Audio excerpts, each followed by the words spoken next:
உலகம் எனக்குள்ள எவ்வளவு போயிட்டு இருக்குயா, எனக்குள்ள உலகம் எவ்வளவு இருக்குது. நான் உலகத்துல தான் இருக்கிறேன்.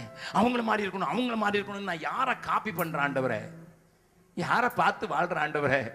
யாரை பார்த்து வாழ்றேன்? பக்கத்து வீட்டில் இருக்கவங்க அப்படி இருக்காங்க, இப்படி இருக்காங்க, அது மாட்டிருக்காங்க, இது மாட்டிருக்காங்க, அது மாட்டிருக்காங்க, இது மாட்டிருக்காங்க, அப்படி ட்ரெஸ் பண்ணிருக்காங்க, இப்படி ட்ரெஸ் பண்ணிருக்காங்க. அதுதான் எனக்கு மாடலா இருக்குதா? என் கூட வேலை பார்க்குறவங்க உலகமே எந்த நேரம் பேசினாலும் பணம் பணம்மா, எந்த நேரம் பேசினாலும் அது இதுமா, அதையே தான் நானும் பேசிக்கிட்டே இருந்தேன்னா எனக்கும் அவனுக்கு என்னையா வித்தியாசம்? நல்ல கவனிங்க. கிறிஸ்துக்குள்ள வந்தது உண்மைதான். அந்த வார்த்தை என்னை அடிக்கடி பயங்கரமா அசைக்கிற வார்த்தை. ஆண்டவர் உலக சிநேகத்தை விபச்சார பாவத்தோடு கூட வேற்று மனிதனுடைய மனைவியோடு கூட உறங்குவதோடு கூட அவர் ஒப்பிடுவார் என்றால் அவர் எவ்வளவா அதை அருவருக்கிறார்.